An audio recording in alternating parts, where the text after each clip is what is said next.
My mother taught me that life comes in waves. Sometimes there are low points, sometimes there are high points, but there's bound to be low points and there are bound to be high points. It's never going to be a calm water. Over the past 4 weeks, I've met many, many people. Yet, not one of them is able to understand me. I could call people up right now. I could go out if I chose to, but it would all be quite futile because even if I did try to talk to them about the sorrows that I'm experiencing, they wouldn't be able to understand. Today was one of those low points. And I thought to myself, would I be able to talk to anyone about this? Not a random person, not somebody who's paid to talk to me, but would I have anyone in my contact list that I could just call who would actually understand the sorrows that I'm experiencing? And the answer to that was an astounding no. Do I have people I could call? Absolutely. Do I have people who I could go spend time with right now? Absolutely. But would they understand me? Not a chance.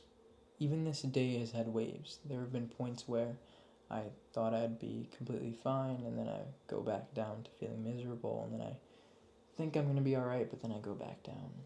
Even if I tried my hardest to explain to someone my sorrows, it wouldn't get rid of them.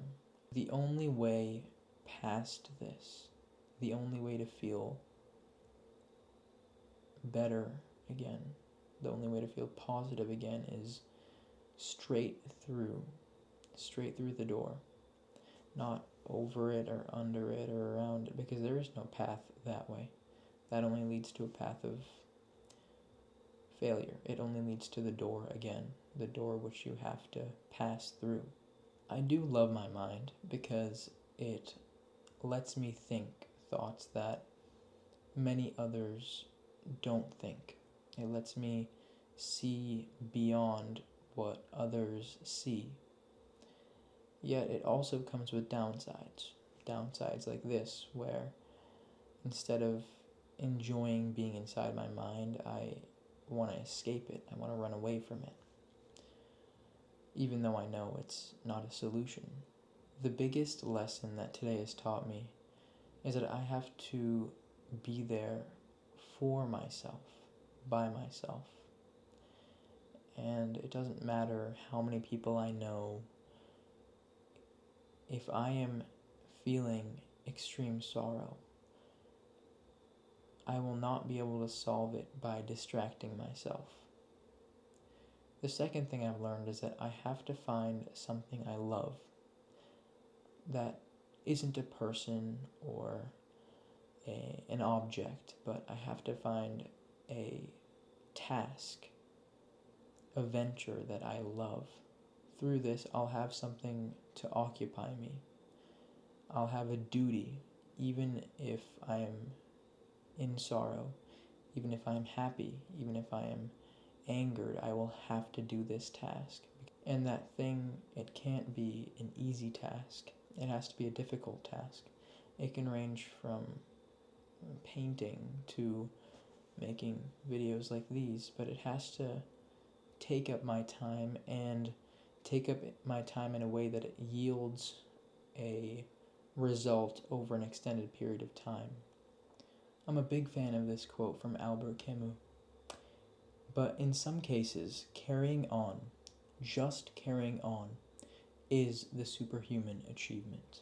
At my lowest point today, all I said to myself was, just continue on for 10 more minutes. I knew if I could do 10 more minutes, I could do another 10 after that, and then another 10, until I would reach 1 hour. And then I knew that I could go by hours from there. And a few hours later, it would be evening, and then I would go to bed, because I know if I can make it till the end of this day, I can also make it to the end of the next day, and then the next day after that. And then soon enough, as I involve myself in a venture, I will reach another high point.